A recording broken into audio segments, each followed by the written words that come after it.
Welcome to Sports Econ 101. And if you've been listening to our show for a while, you know that it's akin to a few guys sitting around a bar having drinks without the drinks, talking sports and business with you, the audience listening in.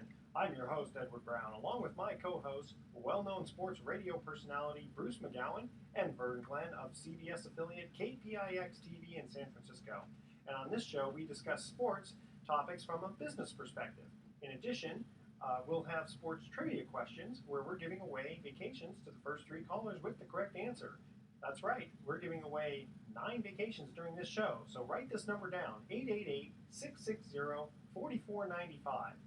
And the vacations are not sponsored by the radio station, but by Lighthouse Resort and Marina, located 1 hour northeast of San Francisco. And the vacations are free. Their only request, a $75 cleaning fee to cover housekeeping expenses. Their website is lighthouse4fun.com. Today's trivia theme is the 50 Home Run Club. And today we're going to talk about a number of topics. And again, whatever we don't talk about this week, we'll cover in future weeks.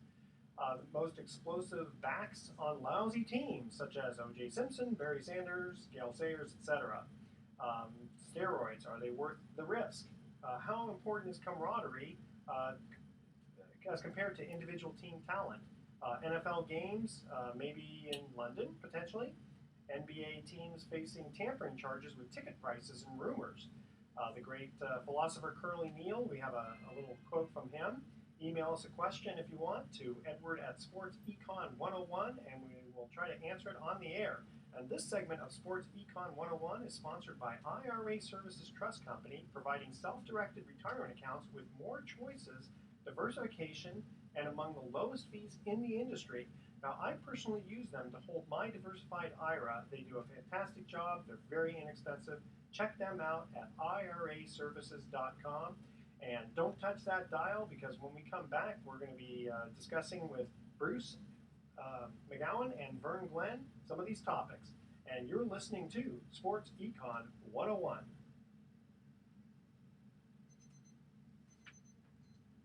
Okay. Let's see. Here we go. Welcome back to Sports Econ 101. I'm Edward Brown, your host, along with my co-host, Vern Glenn of CBS affiliate KPIX TV in San Francisco, and Bruce McGowan. Oh yeah. Oh yeah. Okay, now, Vern, I want to get right into this with you.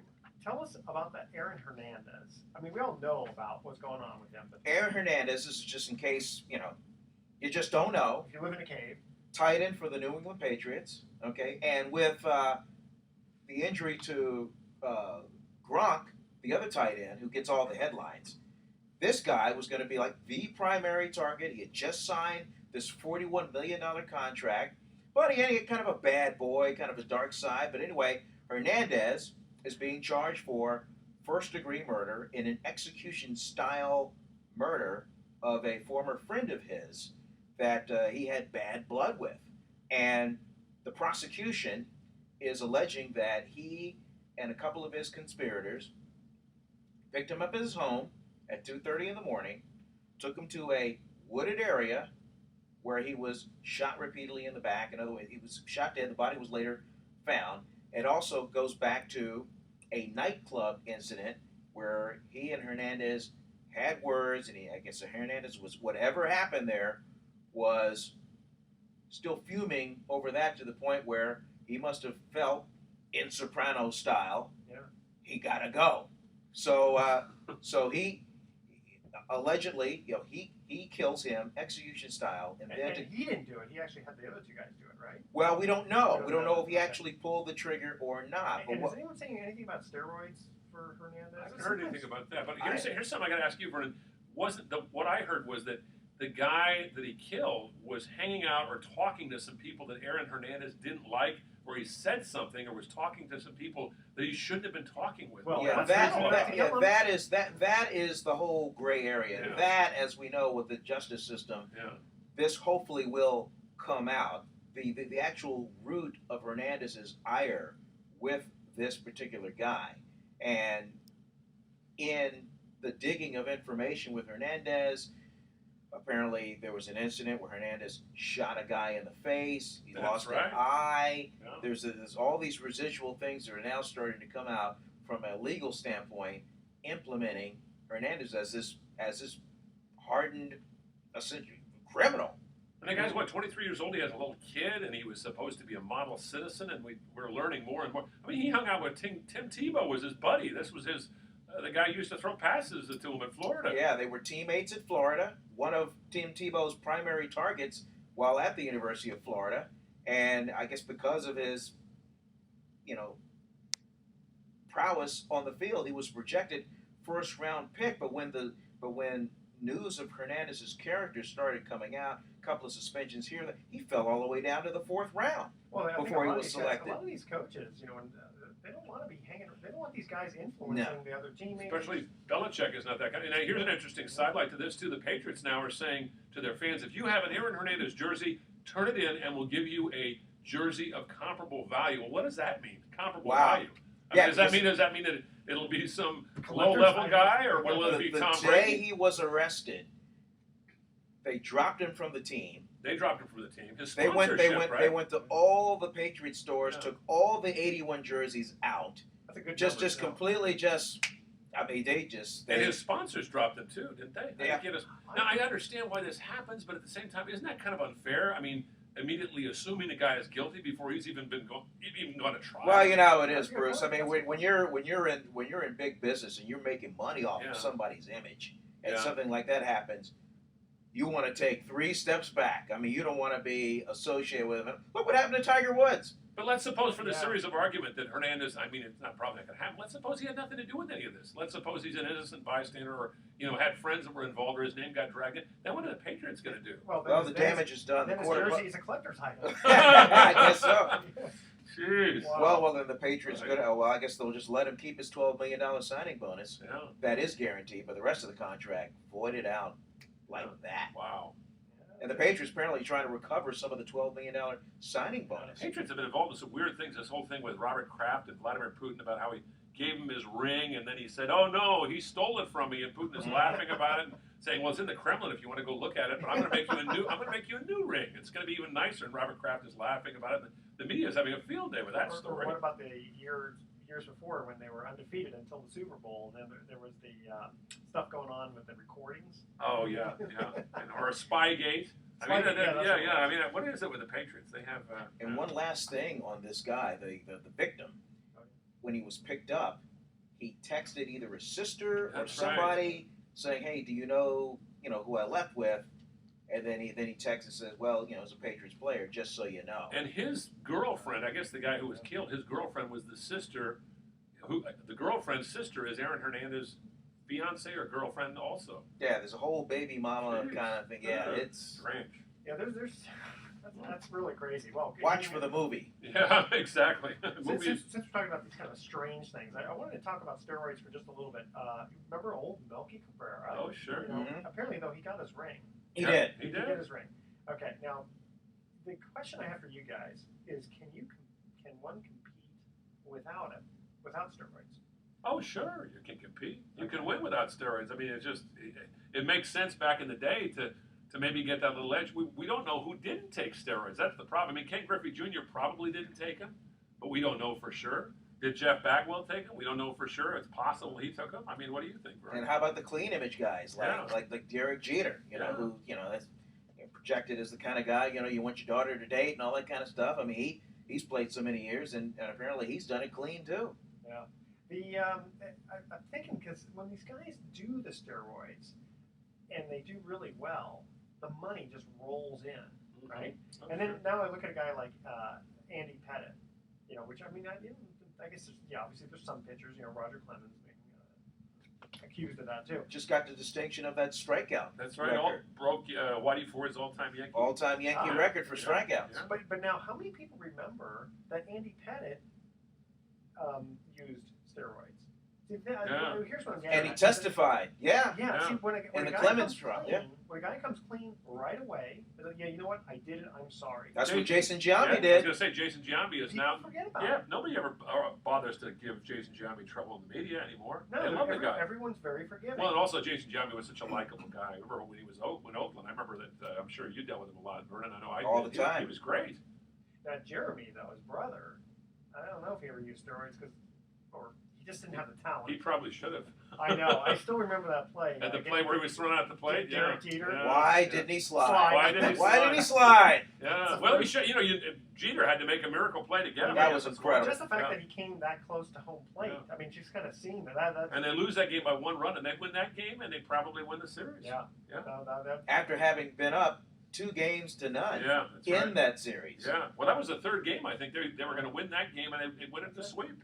I think that's a game changer. And the next day, poor Jermaine dive, fouls a ball off his leg and breaks it in 5 places. That's right. Oh. I like Jermaine. He was a good guy. He's from the Bay Area, too. Oh, that's right. Yeah, he's a big guy. Yeah, from Oakland, right? Yeah, I think he lived in Fairfield for a while. Very good. Okay, one quick thing here before we go to break.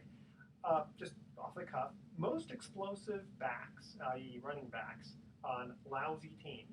For example, O.J. Simpson, Barry Sanders, Gale Sayers. How about, one guy I thought was terrific, and he wasn't on very many good teams, was Chuck Muncie from University of California. Exactly. Yep. Yeah, there's a good guy. San Diego Chargers. They weren't that good back then. That was pre-Air Coryell. That's right, but unfortunately, as we know, Chuck did a lot of cocaine, and I think that eventually led to him passing away just recently.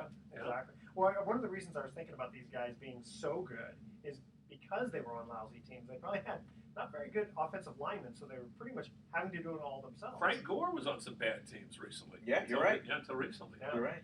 Well, Yeah, in the case of Sanders, he did it all by himself. Yeah, pretty much. Yeah. Pretty much. Okay, guys, we're going to cut to our first commercial break, and again, the theme is the 50 Home Run Club. All right, here's the first trivia question. Only one decade did not have a 50 home run hitter since 1920 for the rest of the century. Which decade was it? First 3 callers with the correct answer win a free 3-day 2-night stay at the Lighthouse Resort. Their website is lighthouseforfun.com. Call 888-660-4495 to answer this question. Only one decade did not have a 50 home run hitter since 1920 for the rest of the century. Don't touch that dial because Sports Econ 101 will be right back. I think I know the answer to that. Okay. The 60s? Don't say anything. Don't say anything. We'll catch it. Okay.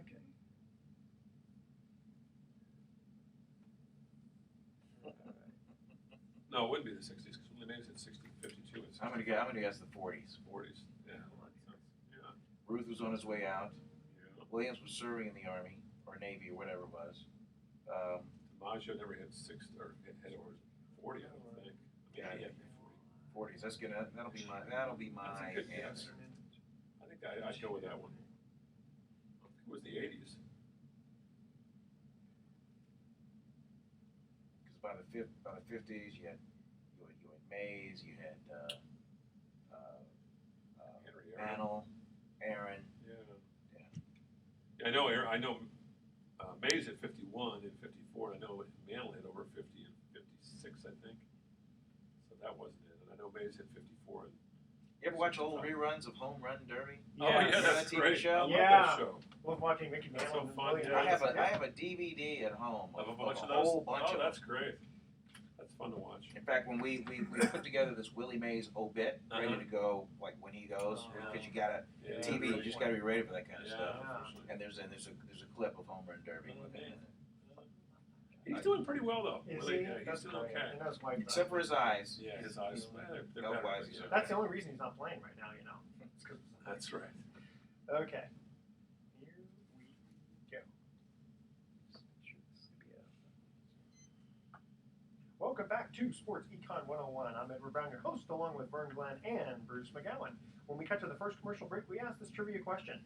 Only one decade did not have a 50 home run hitter since 1920 for the rest of the century. Which decade?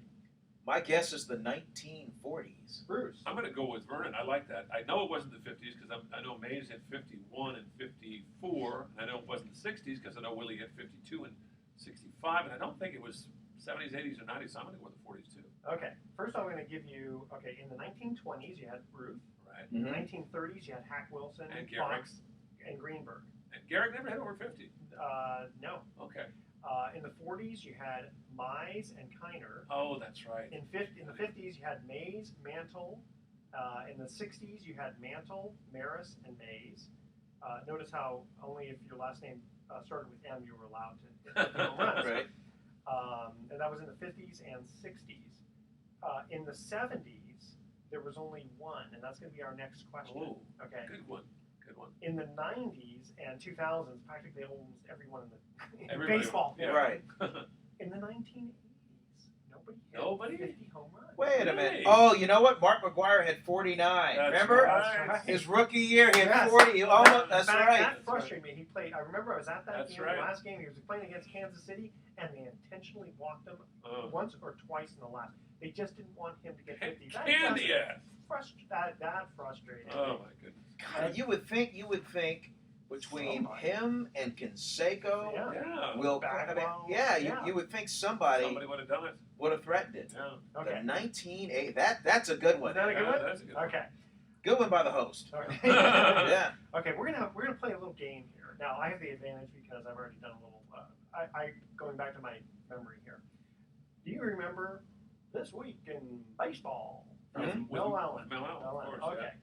So now this is just my own personal opinion, but I want you guys to think about in the next 3 seconds here. What is the craziest baseball play that you can remember that you've ever seen? Craziest It doesn't have to be baseball from this week in baseball, but Probably some kind of a triple play because they only happen once maybe a year. That'd be Yeah. kind of neat. Triple play maybe.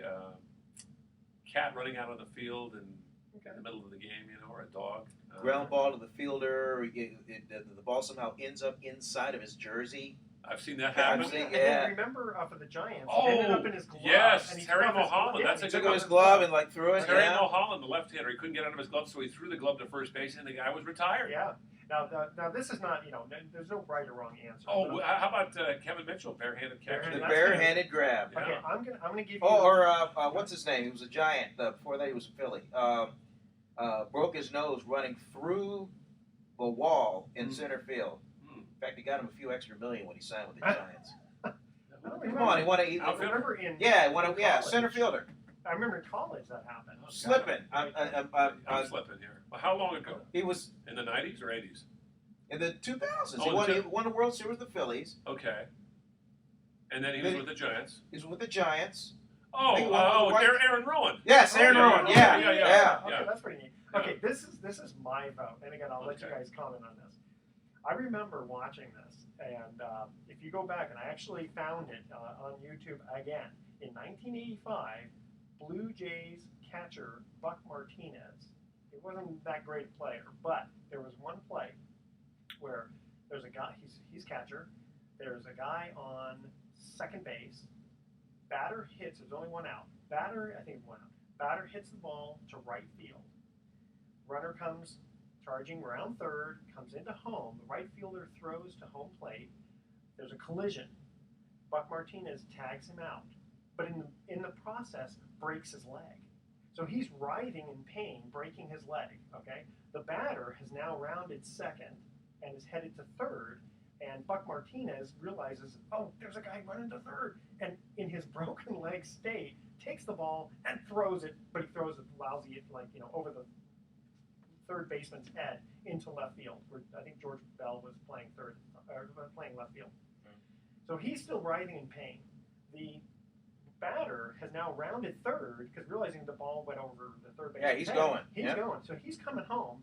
And George Bell, without really thinking, kind of sees something going on at home with the catcher, but just instinctively, hey, the runner's going. Throws the ball, one bounce, lands in Buck Martinez's glove. He reaches up and tags the guy. What are the chances? Yeah, Right, right. right, I think perfect. I was, A perfect rope right to the glove. Yeah, Wow. one bounce. One bounce was even harder. Wow. And then they take Buck Martinez off on the stretcher. So he tags out two two guys guys at home. and breaks his leg in between. Yeah, they think it's the Wow. only 7-2, 9-2, or no, excuse me, 9-2, 7-2 play. And Buck Martinez is a pretty good broadcaster. I imagine he's had to talk about that a few times on the air. Yeah, so that's my Yeah. vote. Oh, that's a Crazy. good one. Okay. I like that. And then really quickly, just for football, I don't know if you guys remember this play. There was I think it was the Bills versus Steelers, back in the 90s.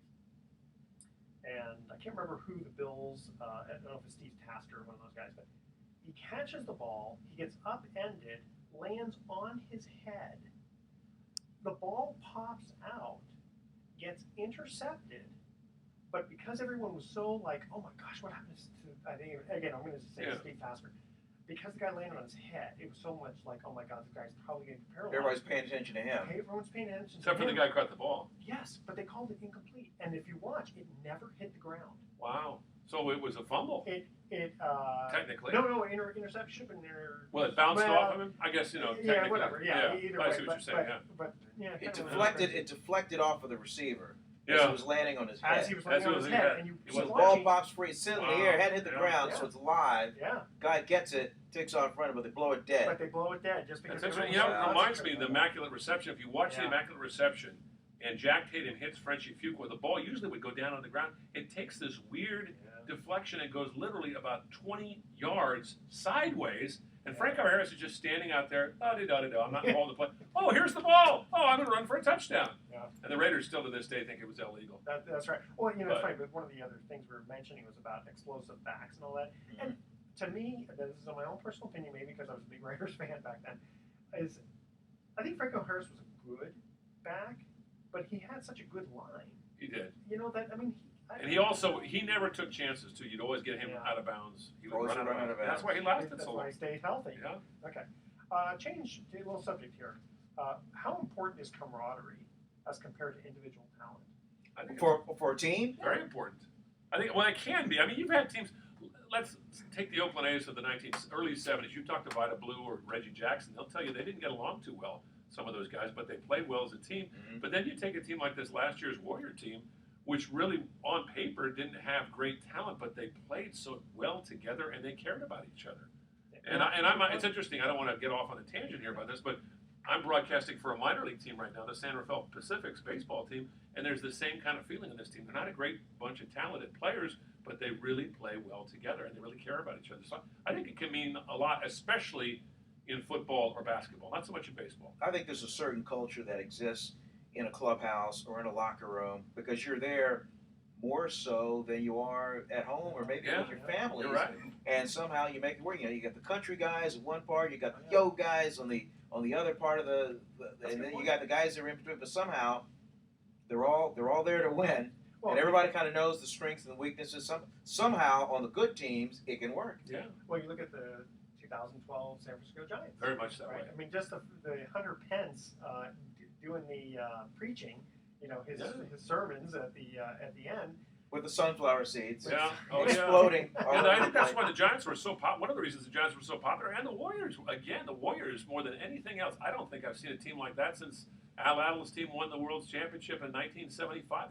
Those guys loved each other. It's such a shame that. Are you talking about the We Believe year? No, the more recent, like this team. 75 was way back. That won a championship with Al Attles and Rick Barry and Jamal Williams. But this team, this last year, you look on paper, they took the San Antonio Spurs to 6 games. To the brink. To the brink, and they easily could have gone 7. That first game, they really should have won. They should have won that game. The individual talent, it's interesting. There was a guy, a baseball player, and I can't remember his name, but my dad used to tell me about him, that there was this one guy that they used to say, he can't run, hit, or field, but he could beat you. Yeah. And it's the same sort of thing where, if because a guy hitting, 250 isn't great, but if you get a bunch of those 250 hitters hitting consistently at that time, you're going to have a lot of runs scored. It's the old saying, how much fight is in the dog, I mean, that's what wins. The spirit. Speaking about running or hitting or fielding or the lack thereof, I don't know why he popped in my head, but Charlie Huff. If you looked at this guy, he looked like some guy that be on bib overalls and just driving a tractor on his bare tip. Rick Russell. Yeah, but because he's a knuckleballer. But he could throw the knuckleball. Yeah, that's time after time and get guys out. And now I guess it's R.A. Dickey, huh? I love watching Rick Russell when he was pitching with the Giants. I loved it after the games. You talk about chemistry. I went up to him once. I said, "What is it with this team? You got great chemistry." And he goes, straight face. He says, "I don't know anything about chemistry. I flunked chemistry in school." Okay. Well, wasn't he the guy who wanted to read all the the Western last Zane Grey or Zane Grey or last all he wanted to do was just sit back. Yeah, no, you're right. He would sit there in his little cubicle and read his westerns. I'd ask him once, "What are you reading?" "Oh, just some Zane Grey." Okay. All right. Here we're going to cut to our second commercial break. Who was the first shortstop in Major League history to join the 50 home run club? The first 3 callers with the correct answer win a free 3-day, 2-night stay at the Lighthouse Resort. Their website is lighthouseforfun.com. Audience, you can't tell, both these guys have their arms folded, kicking back in the chair thinking about this one. I have no idea. God, can I have the era? Can I have the initials? You can phone a friend. Okay. Okay, call 888-660-4495 to answer this question. Who was the first shortstop in Major League history to join the 50 home run club? Again, call 888-660-4495. Make sure to include your name, your email address, speak slowly, and spell out your email one letter at a time. Don't touch that dial because Sports Econ 101 will be right back. That was funny. Home You guys run. just- I know. It's like, what? 50 home runs. I know A-Rod's hit over 50, but there's been somebody before A-Rod. Who would it be? Because the question is, who was the first? Who was the first? Yeah. Who was the first? Who was the first? Who was playing for the Yankees in the 20s? Who's shortstop for the They Yankees? didn't have. I can't remember off the top of my head, but I don't think they hit a guy who hit that many. You'd have to be like a big Bert athletic guy. Campaneris. Or Campaneris. Who would have it I been? don't think he hit 50 home runs. Is it a pretty obvious one when you hear it? I'm not going to say anything. Hall of Famer? I'm not going to say anything. Yeah. I got to keep poker face. How's That's this? true. You do. What about Cal Ripken? Cal Ripken. Did he hit over 50? I don't know if he ever hit over 50. Never hit over 50. I'm just trying to think of big guys Yeah. that could hit with power. That could. God, I should know that when I'm such a baseball nut, but I'm pulling a blank Well, here. these are kind of hard. Where they're just That's sort of that's a good weird question. questions. No, that's a good one. First. I mean, you ask some questions sometimes, I go, God, that's too easy. This one is a tough one. That'll stump some people. That'll stump most people. If Vern and I can't come up with the answer, you know your audience out there. It's amazing though how some sports fans are just so good with sports trivia. It's amazing. Yeah. I mean, they know so much. 50 home runs. Yeah, I'm drawing a blank. Gosh, 'cause, I mean, it's just a bunch of little guys that play that position. Mostly. It is mostly. Sometimes you get a big guy though that just muscles up. Who would it be? Chicago. Ernie Banks? No, not Ernie Banks. Maybe Ernie Banks? No. Was he a shortstop? He was for a while. Then he played first, but he didn't hit 50 when he was a short. I don't think he ever hit 50. Could it be somebody obscure like Mark Belanger? You know, I was going to say that they had four guys who hit over 40 one year, and Davey Johnson was one of those guys, but he was a second baseman. Wasn't anybody on the Giants, that's for sure. Yeah. Richard really hit 37 one year. Yeah, but he can 50. Yeah, if you look at Remember first. Okay, right? Here we go. 50. Welcome back to Sports Econ 101. I'm Edward Brown, your host, along with Bruce McGowan and Vern Glenn. Hello. Hey, Good to be here. When we come to the second commercial break, we asked this trivia question. Who was the first shortstop in Major League history to join the 50 home run club? Answers. No clue. No I've clue. been racking my brain. No gosh, clue. we're No just- clue. we're He not. played with Abbott Costello. Oh, Yeah. Can you I'm give us? gonna- First, no clues on Can second. you give us a hint? What Yeah, era? can you get? Can you? 2001. Oh, 2001. would it have been A-Rod? Yes.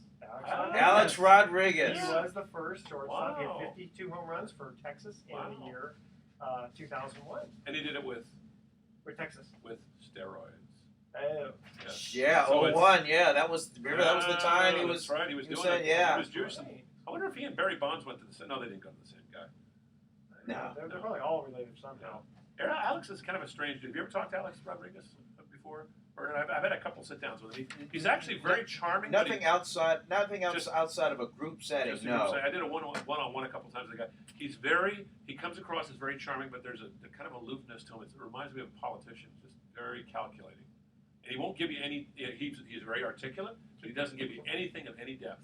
Close to the best. Very close to the best. Whereas Derek Jeter, totally different guy, completely, much more open. You think one guy's got skeletons in the closet? Of course, they're not. Those skeletons It's a kind of shame. come out. You know, it's a shame, too, because he was such a great player. Yeah. He didn't have to do that. I remember the first Well, time. That's why he wasn't. Yeah. I remember the first time I met Derek Jeter. Oddly enough, it was in San Rafael, Really? California. Yeah, he was. Right here. It was at some studio by the Northgate Mall. I know I'm alienating some of the listeners.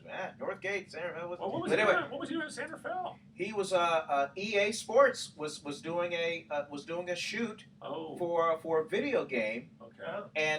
and so they had him wearing that the all-black suit with all little ping pong balls all over I remember that. And they were having that to do all commercial these. was shut up here. Yeah, I did not know so that. they were having him do all these because they were recording his movements so they could put it in the video game. Sure. And so he was doing media interviews, and my neighbor, who grew up in Connecticut, was a huge Yankee fan, and I took him with me, and I went, come on, let's go meet Jeets, and went up there and sat down. He could not have been more charming. He was just awesome. One thing about him, though, you had to catch him. If you did an interview with him, you had to set it up ahead of time, because if you tried to go up to him the day of the game, no, just forget about it. Wouldn't talk day of the game. A lot of guys had that. A lot of guys have that kind of rule. They don't want to mess up their routine. They want to see it come. I do that just with recording the show. Don't bother me. I'm recording the show. You can't do that. What does your wife think of that when you said that in the morning? You You tell her, I'm not talking to you today. Not now. Not now. I'm prepping. That's it. Hey, she just texted me before. Just give me my coffee, honey. Leave me alone. Right. It's like I turn off the phones, turn off everything during that. That's good. I like that. Okay, we're going to change a little subject here. The NFL apparently wants more games, maybe in London. I've heard about this. Now, aren't they going to play a game next year in London? I think A regular season game, right? Season yeah. Game. And Major League Baseball is going to play some games in Australia next year. That's what I heard also. Really? That's a fact. Well, the billion-dollar business, the big machine, the big dog, they just keep on raging. I'm sure they would just love to have as many games as they could outside of the continental United States. New markets to conquer. Well, exactly. I mean, wasn't it baseball many years ago? It was pretty much just America. Yeah. And then suddenly, Japan. And who was the biggest? Who has most home runs?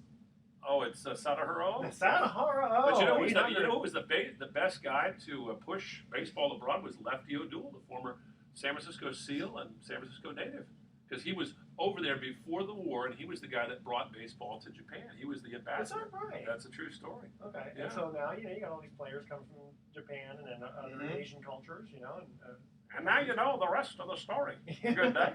From this week in baseball. I'm sure the league, if they could swing it, if they could schedule it so that whichever teams go to play in whatever country, they get the bye week, so they have time to kind of recover. But I bet you're going to see games in Japan. You're going to see games in China. No, Alaska. Yeah, you'll see games. Yeah, you will. They'll play the game under the midnight sun. I heard that there was a baseball game played in Alaska where everybody in the stands died. What? Because everyone froze. It was ridiculous. That's what I heard. No. Hey, I read it on the internet. It has to be true. Oh, come on the internet, right. Hey, you mentioned Bill Allen. I got a quick story to tell you about. I did an interview with him once. This is in the mid-'80s, and it was towards the end of his career. And Mel liked to have, when he wasn't working, he was working on some television. He'd do maybe a couple of innings, and then he'd sit in the press box in the back and have a few drinks. He liked to drink. Okay. And so I went up to him and, sure, I'll do the interview. And I go, oh, God. So we did the interview, and but as soon as we started talking, he was very smooth, but he'd take these long pauses of about 10 seconds between thoughts. So I had to take the interview and edit it. And it sounded perfectly okay, but it was interesting. A 20-minute interview came out in 3 minutes. Right? Nice guy, though. Very nice guy. But I tell you, you had to stand about 5 feet away from him because his breath was like... Because the alcohol? The alcohol, yeah. He was a heavy drinker. They don't. I know ESPN is obviously really popular, but I really missed this week in baseball. Yeah, I did too. That was fun. They always had some really good stuff on there. Okay. You guys hear about the NBA team facing tampering charges with ticket prices? No. You didn't hear about that? Did you hear about this, Bert? No, I didn't. Which team? The Atlanta Hawks. Teams. It says here, Hawks could face tampering charges after ticket ad reportedly mentions Dwight Howard and Chris Paul. Dwight Howard, from Atlanta. That's right. And the Warriors are looking at him, actually, too. They're trying to get him, believe it or not. Yeah, there's 5 teams on the list, and the Lakers can bring him the most money, but the Warriors are in the running. Isn't that amazing? Wouldn't it be something if he ended up with the Warriors? The Warriors, the Rockets. They could definitely use him. They could use him because the Mavericks. Andrew Bogut may not be back next year. He did very well in the playoffs. Well, he was playing with a lot of pain, and he just burned himself out. His ankles are finished. I hate to say it. I mean, it's like a racehorse, that's broken his leg. You just can't. 270 pounds, you can't on a little delicate ankle. How about the other center on the team, Andres Biedrins, getting $11 million Oh. for the best seat in the house? Stealing money. And the other guy who can play center, Festus Ezeli, out for, 9 months Yeah. because of an injury to his knee? Well, that's I like Festus. typical Warriors bad luck, They finally start to turn the corner and then something happens. Okay, so this specific one says, Dwight Howard and Clippers point guard Chris Paul heading to other teams when they become free agents in July. We're not employed by the NBA, but we're not really required to call them Lakers center or Clippers point guard when we discuss their futures. So NBA teams aren't allowed such freedoms. In the past, prominent league executives have been fined hefty amounts for merely honestly answering no-brainer questions about future agents, free agents. Yeah, so it's amazing. It's all the rules that come upon these guys that don't come. too many rules. Yeah, I mean, you and I can talk about. Come on. Hey, they should, Yeah, but I think the coaches trade between the Celtics and the Clippers pretty much sealed it for Chris Paul to re-sign with the Clippers. He's coming back to the Clippers. It's bizarre they're trading the coach. I mean, that's happened before. Chuck Tanner was traded from the Pittsburgh Pirates to the Oakland A's for Manny Sanguian. How about that? And then Manny Sanguian was a part of that '79 championship team, the We Are Family team, that Chuck Tanner managed. He went back and managed them. So that didn't work out too well for Charles. The big one was John Gruden traded from the Raiders to the Tampa Bay Bad Buccaneers. move. Yeah. It looked like a good move for the Raiders. What, they get 4 draft picks? Yeah. And they ended up losing terribly in the Super Bowl. in the Super Bowl. And remember the great shot of John Gruden jumping gleefully up and down as Derek Brooks ran back another touchdown. Rich Gannon is throwing his helmet away in disgust. And the Raiders have not had a winning season since. Wow. It's been a. Well, that was the year too that, if I remember correctly, I think it was an offensive lineman who. Barrett Robbins. Barrett Robbins went AWOL. He Yeah, went the AWOL. night before the game. Yeah, poor guy. There's got to be something going Drinking on. problem. He had a very serious And he had a accident. chemical imbalance Yeah. too. See that? Yeah, I he mean, was that's what bipolar. yeah. Well, he was a good player, and that really hurt him because they lost one of their key offensive linemen. He was one of the key guys. Yeah, for those that don't know, that are watching and listening out there, the lineman who makes all of the offensive calls, all the signals, the blocking schemes, usually is the center. He's the center, yeah. And so when he's not there, Boy, Well, that's right, he was a center, wasn't he? Yeah. And he was a smart guy. there's Good a trickle down effect. I got to know Barrett a little bit because I worked on the broadcast. I worked the sidelines for a couple of years. And nice guy, but you could tell he had some demons. And Yeah. it's just. Well, that chemical imbalance. I mean, what a He had a lot. He had a lot of problems after that too. You got 15 seconds to call the play in the huddle. Yeah. And so then you run to the line, and then if the quarterback audibles, then the center's got to audible and give all the blocking scheme assignments through whatever code they use before the ball is even snapped. It's amazing to me. People don't realize how much stress and how much They have no idea. No, they have no idea how much you have to just assimilate as you get ready to play a football game. It's crazy. So how you got to make sure that the center and the quarterback voices are different enough. Yeah, definitely. Wow, amazing. Okay. 4-3 set. Run right. 35. Hook. Hook. That's pretty good. That is pretty good. Okay. It hurts just to do it. You guys remember Curly Neal? Sure. Oh, sure. Okay. This is just a funny quote here. He said, the great philosopher Curly Neal said there were only 2 good plays, Romeo and Juliet, and put them all in the basket. The Harlem Globetrotters, I used to love watching them when we were, Meadowlark Lemon and all that. Mm-hmm. Quick, funny story. The only time I ever got to see him in the early 70s, and during the, you get to watch the warm-up. Meadowlark Lemon is at half, remember his half-court shot? Sure. Right? So all he's doing, everyone else is practicing layups, jump shots, whatever, and all he's doing is practicing his half-court. And he missed every single one of them. Every time he'd miss it, the fans were, oh. Yeah. This is just during practice, right? During the game, he tries it once. And he makes it. Of course. Hey, man, you're he's a almost, showman. Well, that's the thing is you're almost wondering if he purposely missed it on purpose. Who knows? I heard a story about how he was not a very nice guy because he had this big rivalry with a guy named Marcus Haynes. You remember Marcus Haynes from the Magicians? Yeah. And they were 2 great ball handlers, and Meadowlark really resented the fact that Marcus got a lot more publicity at the beginning, and he was very mean to him apparently. So Meadowlark had a. But Meadowlark, he was the leader. He was the leader. Oh, absolutely. Yeah. But boy, to watch Curly dribble. Yeah. You know who played for the Harlem Globetrotters? Why was Will Chamberlain? Right? Yes, absolutely. Yeah. And now they got female members of the team. Jeez. Yeah, it's it's still kind of enjoyable. I don't know. It just doesn't. I think for a little kid. For a little kid. They're like in wonderment over. Wow, how did he do that? Okay, let's see what else we can talk about here. What about NFL players getting internships to attempt second careers? You know, some of these guys, you know, after their careers, they're already thinking, you know, you got to move on to other positions. You know, I mean, well, not like Steve Young. Wasn't he a lawyer? I think he. Yeah, a law degree. Yep. Yeah. But he's Well, the announcer now. Eddie DeBartolo made those guys. He made all those guys billionaires. And I mean, it's not that those guys don't have to work, but they love the game so much. It's their way of kind of keeping their hand on the pulse of the game that's going on. But you know, back in the days of you know, the '60s and '70s, even beforehand, I mean, you had to have a second job in the off season. No question. Had to. Sure. Why Tittle up until about 2 years ago, and why he's going to be close to 90, was actually still going to work as an insurance salesman at his own business. I mean, he was very successful at it. But I asked him once, I said, "Why are you still doing it?" He goes, "I like to do it." Yeah. You know, he's a Who good was old. the medical guy? Was it Brent Jones or Harrison? No, you're thinking of Dr. John Frank, no, the tight end, who became a surgeon. Yeah, the former 49er, played about 4 years. John Frank. Yeah. Okay, Yeah, guys, we're going to cut to our third and final trivia question. Who was the only player to hit for 50 home runs in the 1970s? Only one person. Ooh. The first three callers with the correct answer won a free 3-day, 2-night stay. Wow. The Lighthouse One Resort. player in the Only one player. hit Wow. 50. Yep. Wow. In the 1970s. Their website is lighthouseforfun.com. Call 888-660-4495 to answer this question. Who was the only player to hit for 50-plus home runs in the 1970s? I know the answer. Oh, you I do? know Okay, don't say the it yet. answer. Okay. Make sure to include your name, your email address, speak slowly, spell out your email one letter at a time. Don't touch that dial because we're going to be having some closing comments on Sports Econ 101. I'm having a brain fart with that one. You have to surprise it, don't say it. Okay. Mm-mm. I'm 97% sure. Well, that's pretty sure. 97.3%. I have the answer. Okay. I'm counting on you. I think you're going to get this one. It's had this feeling. Oh, I need a cup of coffee. I think I feel. You know how as you get to a certain age, you get older, and later after you want to take a nap, especially after doing that. Oh, that's every day, dude.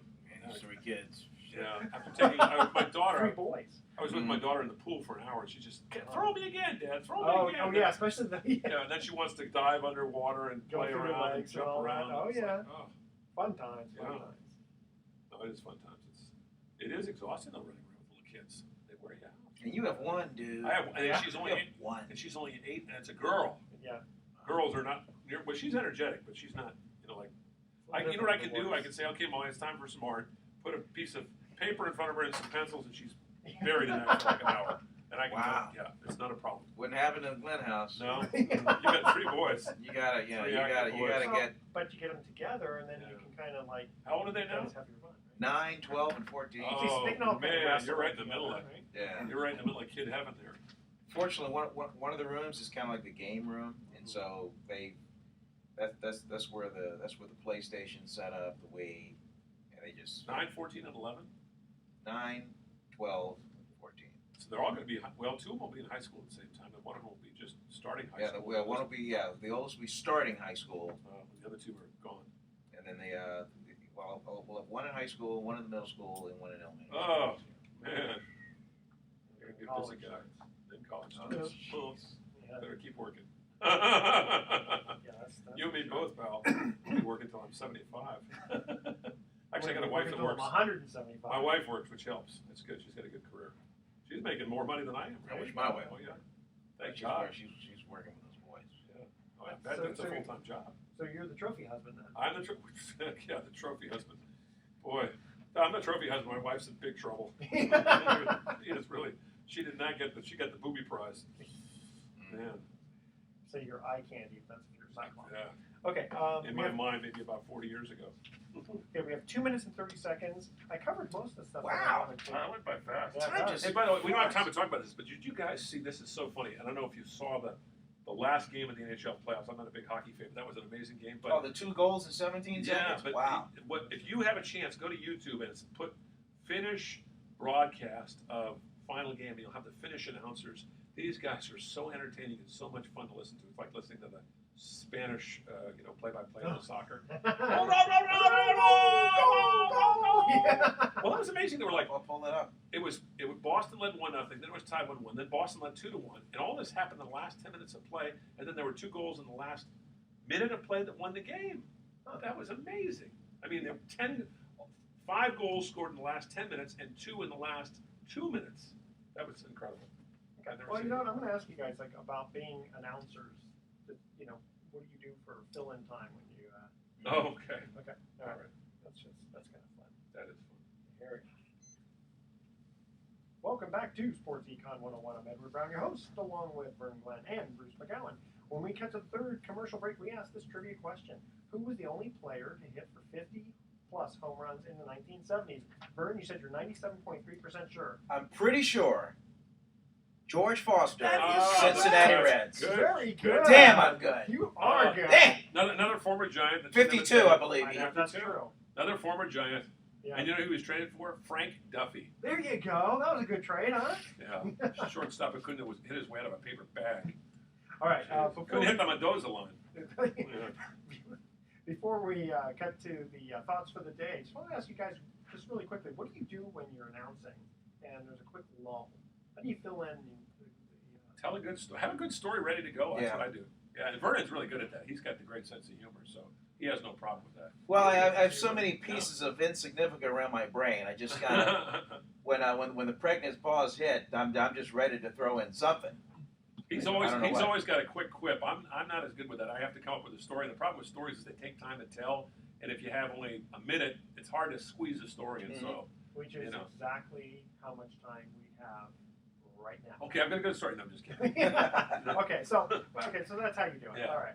Here we're going to cut to our thoughts for the day. Bob Uecker, remember Mr. Baseball? Just a bit outside. And good piece in SI this week about him, by the way. Really? Yeah, terrific. I have a story about him, but talk us off the air. Save it for next week. Save it for next time. Okay. He said, I knew my career was over. In 1965, my baseball card came out with no picture on it. Ah. I must be in the front row. Remember those commercials? Mm-hmm. Okay. And remember the immortal words of Yogi Berra. Baseball is 90% mental, the other half is physical. Yeah, that's right. Okay. That's a good Tune in next week to Sports with those words of wisdom. Tune in next week to Sports Econ 101. We're going to be discussing more sports topics from a business perspective and giving away free vacations for answering sports trivia questions. And on behalf of our team, thanks for listening. I'm Edward Brown. We're wishing you the best of Sports Econ 101. So long. That's all right. That was fun. Good. Perfect. That's almost as much fun as doing the San Rafael Pacifics.